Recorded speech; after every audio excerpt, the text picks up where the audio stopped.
여러분 안녕하십니까. 2025년 1월 3일 새벽입니다. 전은식입니다. 새해들은 이 나라 솔직히 말해서 두 쪽이 났습니다. 더 크게, 작년 말보다 더 크게 지금 요동을 치고 있습니다. 문명국에서 좀처럼 볼 수 없는 현상입니다. 대통령제 국가에서 현직 대통령을 체포하라는 체포영장이 발부가 됐습니다. 그리고 그 영장에는 형사소송법 조항을 예외로 한다 하는 해괴의 한 단서까지 붙어 있습니다. 일개 판사가 입법부의 권능을 넘어선 것입니다. 혁명의 시대 때도 이런 일은 없었죠. 그렇다면 우리는 야만의 시대로 돌아간 것입니까? 헌법재판소는 이 재판관 2명이 충분히 되자 윤석열이 시간 끌기를 일축한다면서 8인 체제로서 이제 100일 안에 결론을 내겠다는 말을 공공연히 합니다. 그 때문인지 기재부 장관 최상목은 보수 진영의 공직이 되어 있습니다. 그런데 말입니다. 이 윤석열 대통령이 임명을 한 주심 정영식 헌법재판관, 이분은 지금 윤석열 탄핵소송 주심이 되어 있습니다.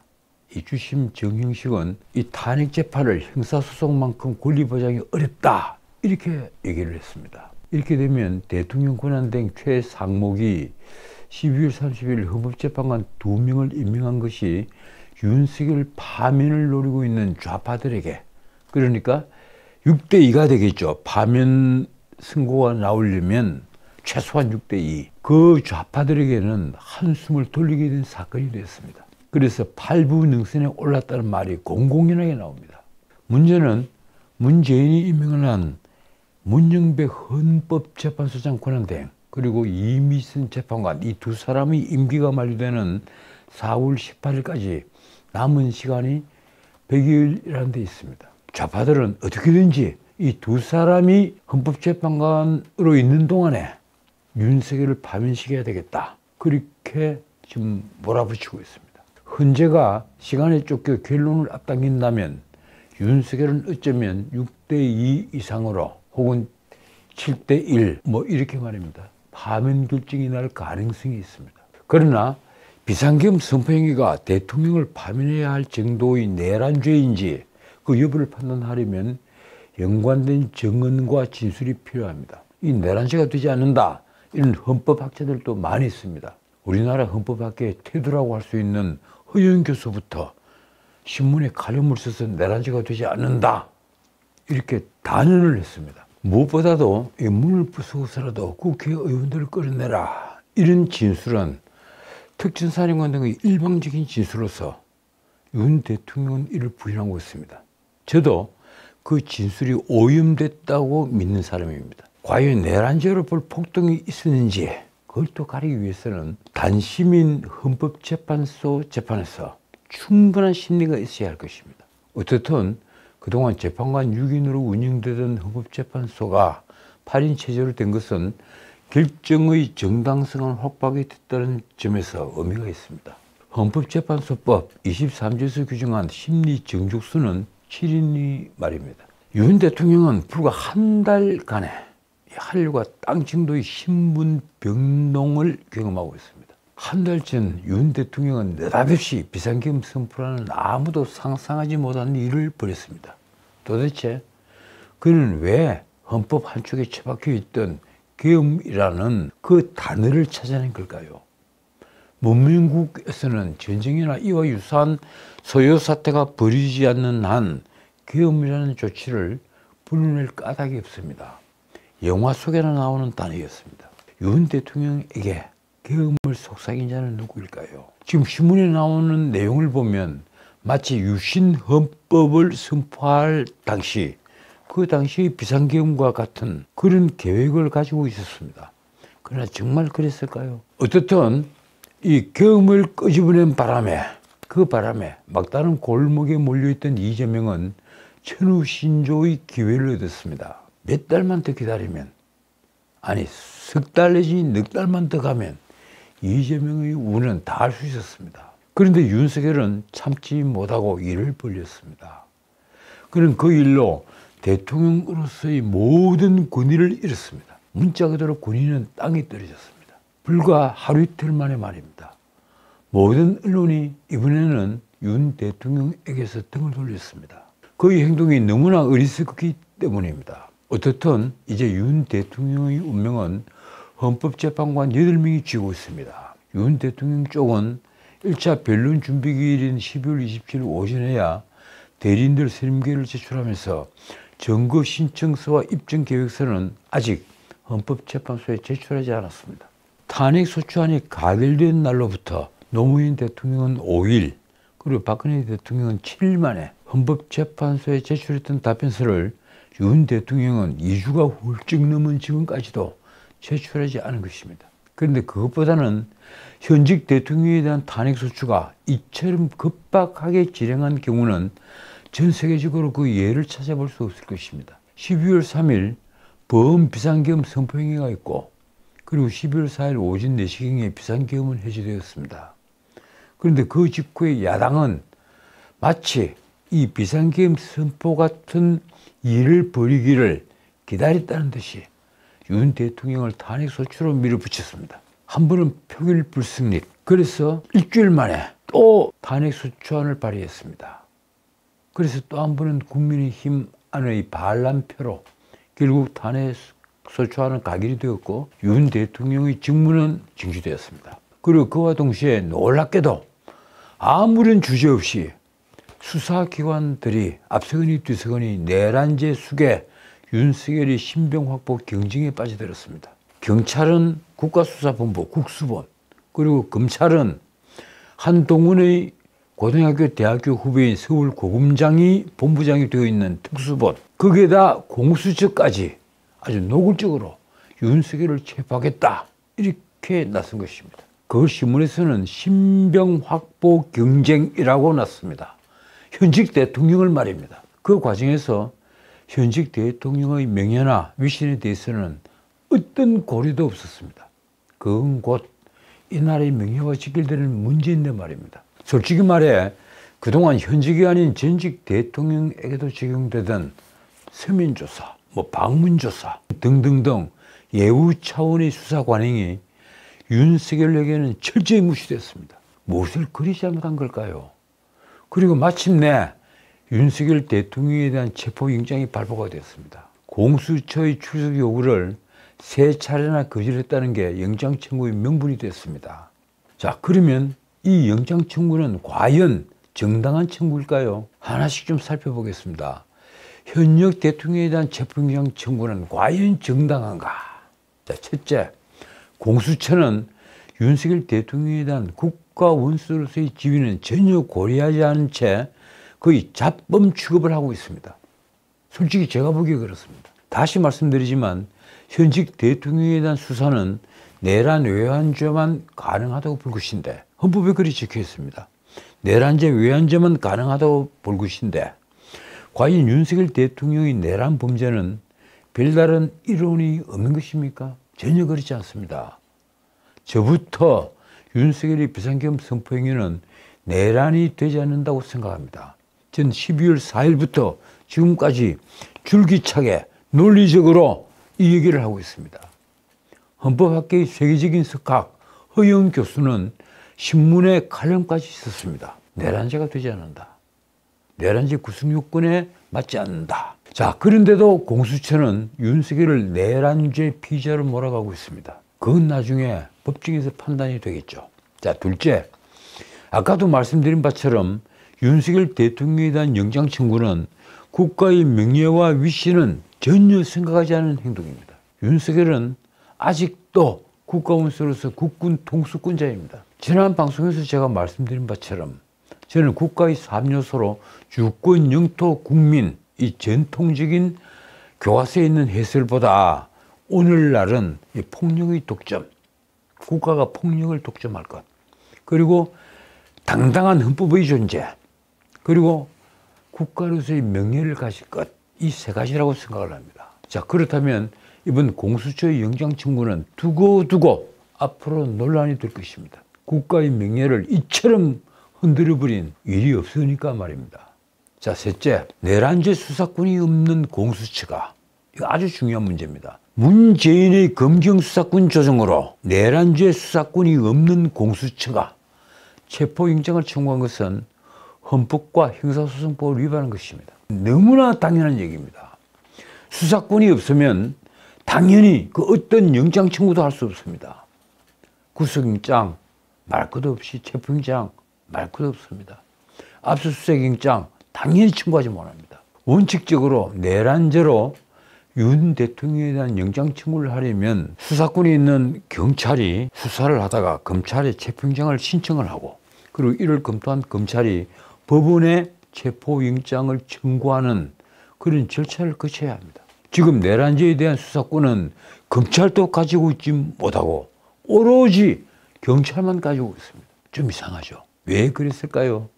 왜 문재인은 내란죄에 대해서 경찰만 수사권을 가지게 검경 수사권 조정을 했을까요? 어떻든 따라서 수사권이 없는 공수처가 공조본이라는 조직을 명분으로, 이 공조본 조직은 경찰, 그리고 공수처, 그리고 국방부의 군수사기관, 이 세 개가 뭉쳐서 공조본이라는 조직을 만들었는데, 그 조직을 명분으로 체포영장을 청구하는 것은 명백한 편법입니다. 결국 위법한 영장 청구가 되는 것입니다.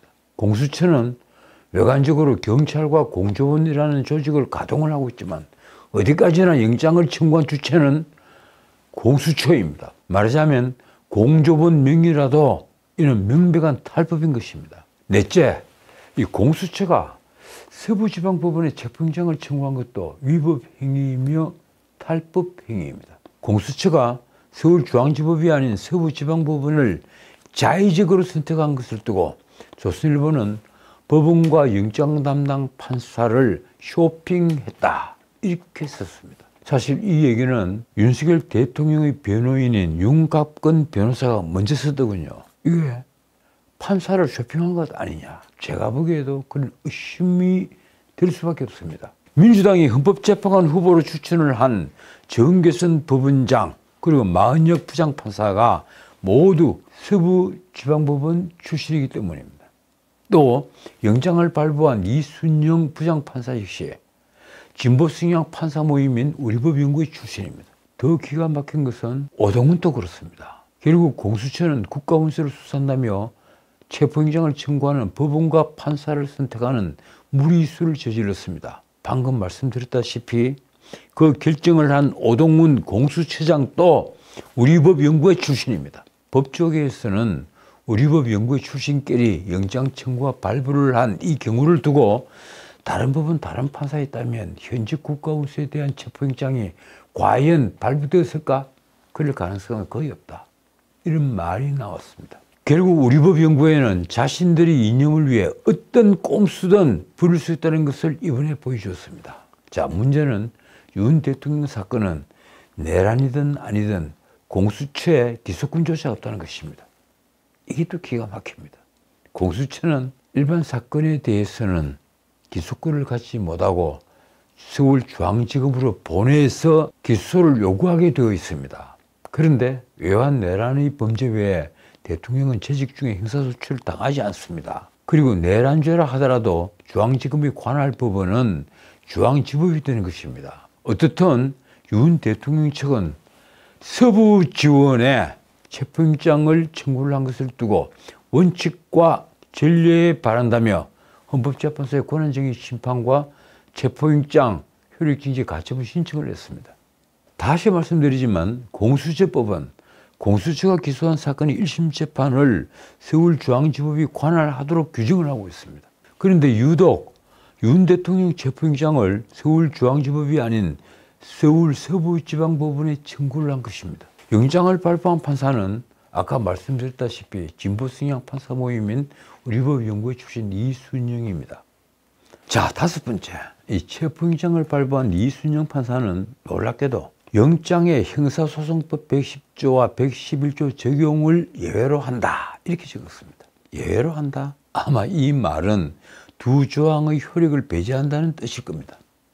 말하자면 공수처가 윤 대통령 관저에 갔을 때 경호처가 저항을 하지 못하도록 영장에 경호처가 체포를 막을 근거조항의 효력 배제를 적시한 것입니다.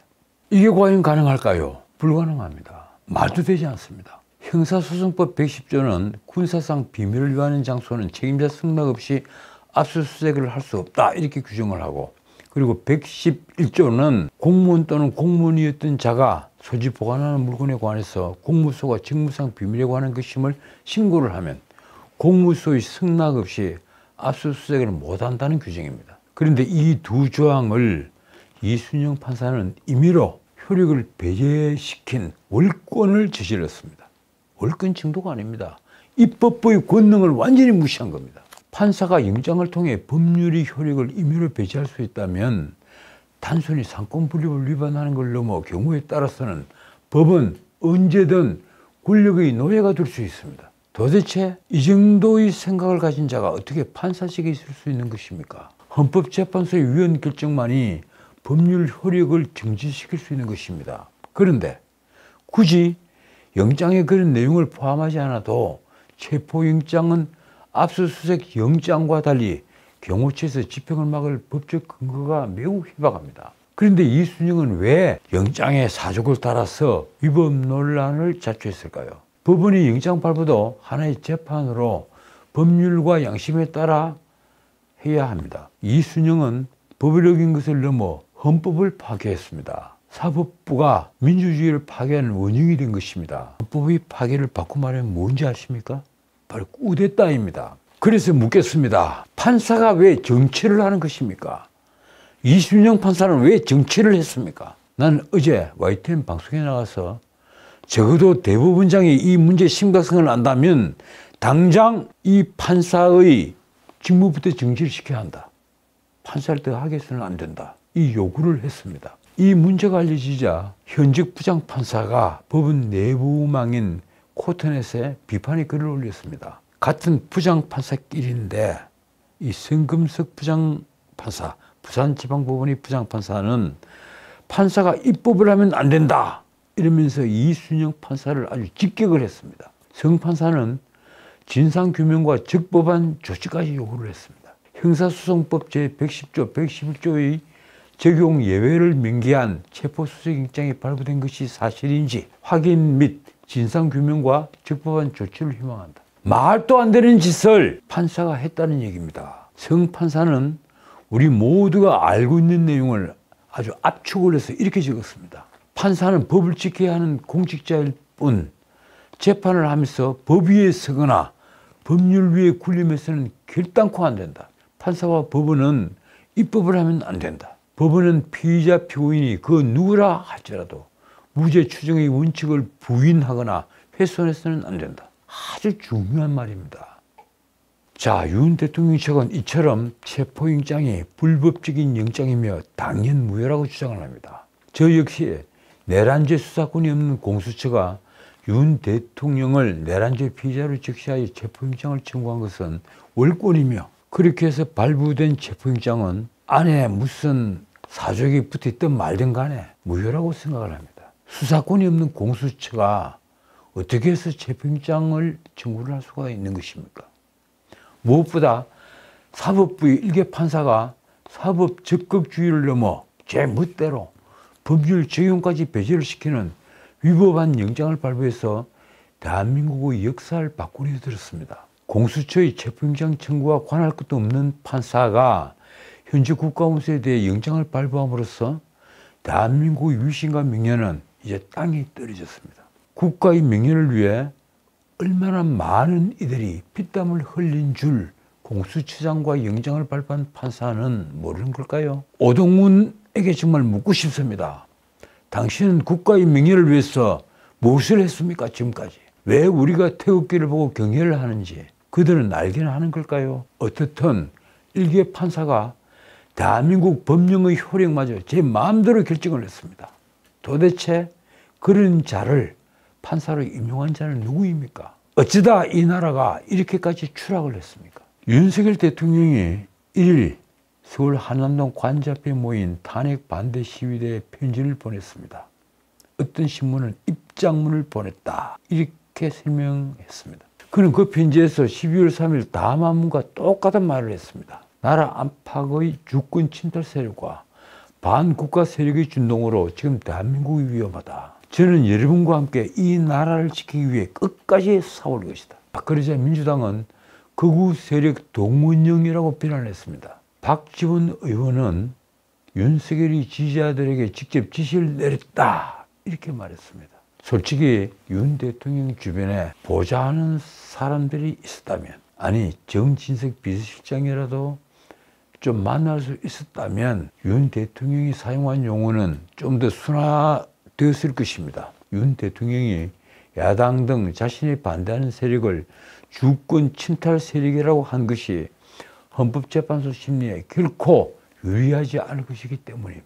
아마 윤 대통령이 이 편지를 쓰게 된 것은 신년을 맞아 자신을 위해 관저 앞에 모여든 국민에게 그 추운 날씨에도 전부 모여들어서 깃발 같은 걸 들고 모여들어서 밤을 새우는 모습을 보면서 뭉클한 심정일 것입니다. 그래서 글을 썼을 겁니다. 1월 1일이니까 말입니다. 저는 윤 대통령의 편지 곳곳에 면구스러움과 감사함이 교차하는 느낌을 받았습니다. 어떻든 편지는 편지일 뿐입니다. 그런데도 오늘 하루 종일 모든 방송들은, 아니 적대적인 방송들은 이 편지를 두고 선동이라고 몰아세웠습니다. 대통령이 선동을 했다. 다들 관저 앞에 모여들어서 나를 좀 지켜다오 이렇게 선동을 하고 있다. 정말 그렇게 생각하십니까? 그들 언론들은 과연 여야 모두에게 공평한 시각을 가지고 있는 것입니까? 이재명의 개딸들에게도 같은 시각을 가지고 있느냐 제가 묻고 있는 겁니다. 자, 오늘은 여기까지입니다. 모두에 말씀드렸다시피 요즘 나라가 둘로 쪼개져 있습니다. 그런데 국민의힘은 너무 무기력합니다. 정치를 외면한 가장 큰 대가는 가장 저질스러운 인간들에게 지배당하는 것이다. 제가 이 말을 여러분들에게 드리는 말이 아닙니다. 국민의힘 의원들에게 이 말을 하고 싶은 겁니다. 기원전 4세기 플라톤이 남긴 경구입니다. 선거의 승패는 정책이나 비전보다 후보자의 이미지와 선동이 좌우합니다. 예컨대 빈부격차를 완화하고 빈곤의 영속화를 막는 고통 어린 정책보다는 그런 고통 어린 정책을 설명하면서 듣는 사람들에게 희생을 요구하는 것보다는 빈곤층을 그저 끌어안고 흘리는 눈물이 훨씬 위력적입니다. 감성에 호소하는 선동이 정책 선거를 압도하는 것입니다. 결국 정치가 천박해진 근본적인 원인은 대중의 가벼움에 있습니다. 자신보다 못한 자에게 지배받는 것보다 화나는 일은 없다. 이 플라톤이 덧붙인 말입니다. 저는 요즘 우리 야당을 보면서 이 플라톤이 이 경구를 생각합니다. 저는 나보다 못한 사람들에게 지배받기 싫습니다. 지금까지 전책이었습니다. 윤석열 대통령에 대한 헌정사상 초유의 체포 수색영장에 법원이 군사상, 공부상 비밀시설과 자료는 책임자의 승낙 없이는 수색하지 못한다고 규정한 법률조항 적용을 예외로 한 것은 사법부 권한 밖의 행위로 삼권 분립의 위배의 원천 무효입니다. 판사에게는 형사소송법 제110조 및 제111조의 적용을 예외로 할 수 있게 하는 어떠한 권한도 없습니다. 법률 효력정지에 대한 판단과 결정은 오로지 헌법재판소만이 할 수 있으며 그 외에는 전적으로 입법의 영역입니다. 이순영 서울 서부지법 영장전담 부장판사가 수색영장에 한 줄 기재했다고 하여 임의로 적용이 배제될 수 있는 게 아니라는 게 대다수 법조계 판단입니다. 공수처도 마찬가지입니다.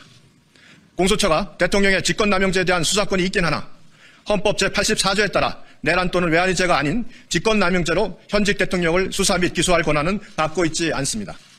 공수처가 직권남용죄에 대한 소추 권한이 없는 상태에서 관련 사건으로 내란죄를 수사할 수 없다는 것은 법률 해석상 명확합니다.